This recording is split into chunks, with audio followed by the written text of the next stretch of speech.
आज के इस प्रेस ब्रीफ के हवाले से मैं ये बताता चलूँ आपको कि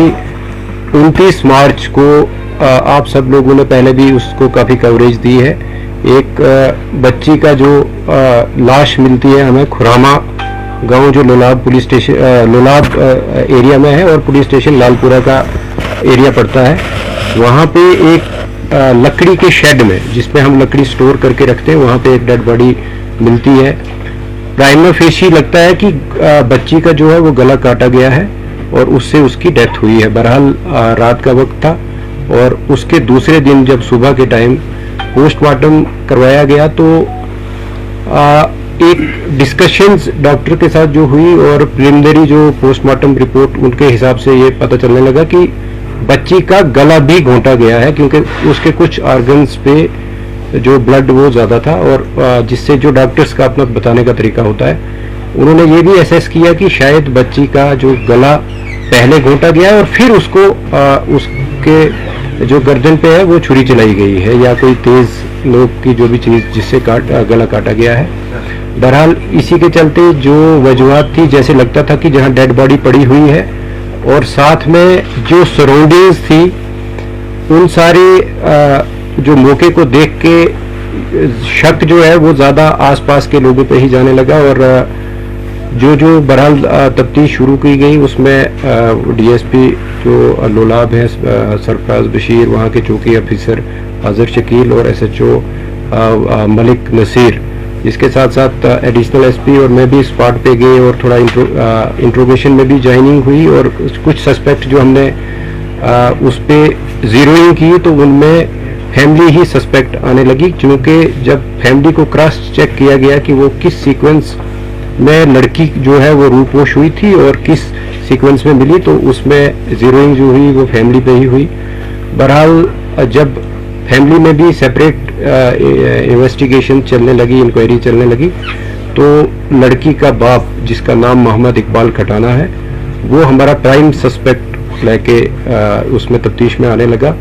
और जब उसको अच्छे तरीके से जब क्रॉस क्वेश्चनिंग और बाकी तफ्तीश के जो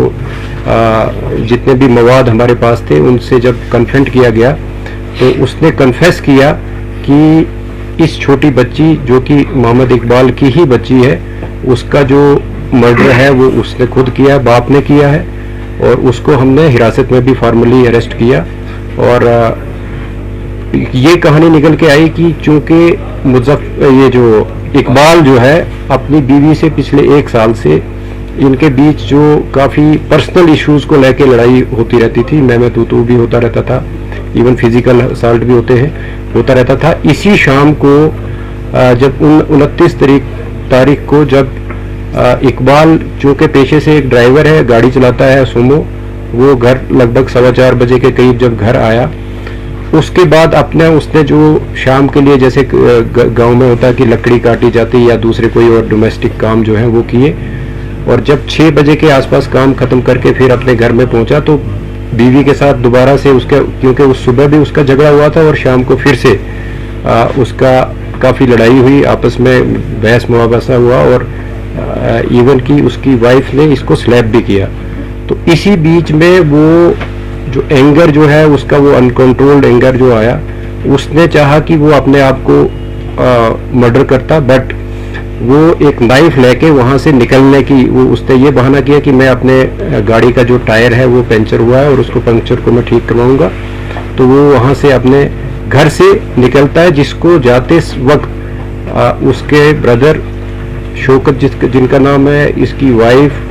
उसके चाचा,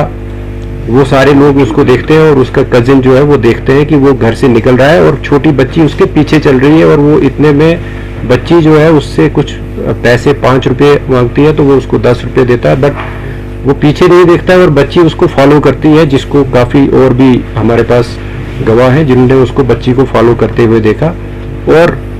वो गाड़ी में ही बच्ची जो है इकबाल के साथ बैठ गई। इसके बाद वो हार्डन की तरफ आया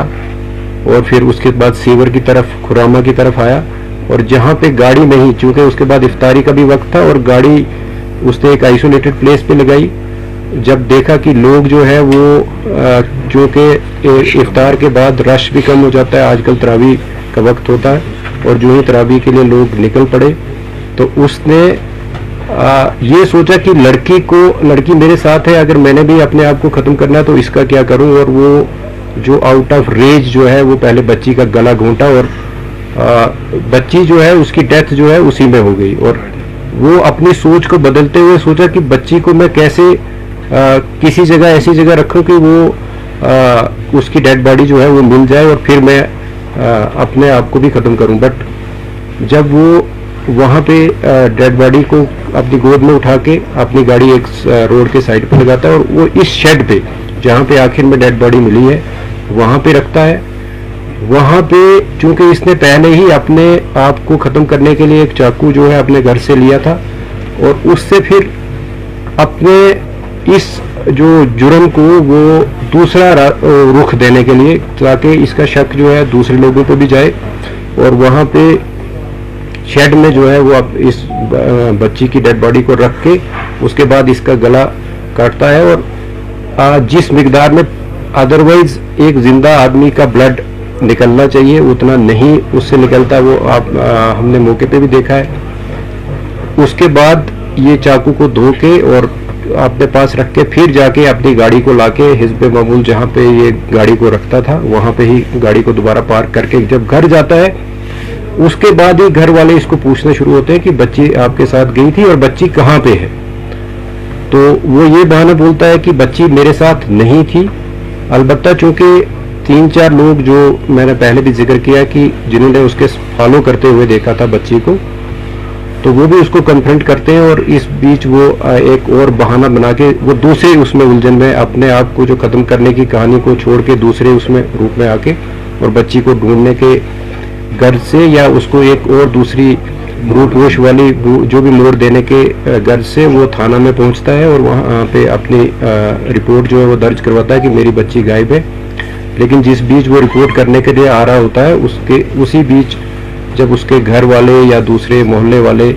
बच्ची को ढूंढ रहे होते हैं, मस्जिद से भी अनाउंसमेंट की जाती है और उसकी वाइफ को ये बच्ची इस शेड में स्पॉट होती है डेड हालत में।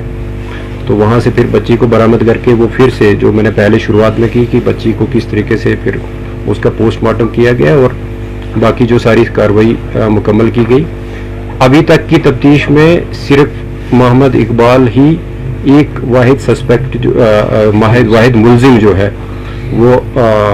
सामने उभर के आया, ट्रांसपायर हुआ है इन्वेस्टिगेशन में और उसी को गिरफ्तार भी किया गया है। जिस चाकू से उसने बच्ची का गला काटा था वो भी उसने फिर किचन में एक और मखसूस जगह पे छुपा के रखा था, वो भी बरामद किया गया है। इसके साथ साथ उसके कपड़े जिन पे जो उसके कफ्स होते हैं कॉलर ये जो बाजू के, उनसे भी ब्लड जो स्टेन्स मिले हैं और उनको भी सीज किया गया है। और जहाँ जहाँ पे वो रुका है और जिस तरीके से हमने टेक्निकल जो एविडेंस को कलेक्ट किया है वो बिल्कुल कॉरोबरेट होता है कि वो कहाँ कहाँ गया था और किस किस कौन कौन सा उसका मूवमेंट पैटर्न रहा है, वो भी सारा इस्टेब्लिश हुआ है। और बहरहाल जो तफ्तीश अभी तक हुई थी और मुझे लगता है कि यहाँ तक ही हमारी तफ्तीश जो है, अब इसको सिर्फ जो बाकी लीगल प्रोसीजर्स हैं वो हमने पूरे करने हैं और जो इकबाल है उसको गिरफ्तार किया गया है।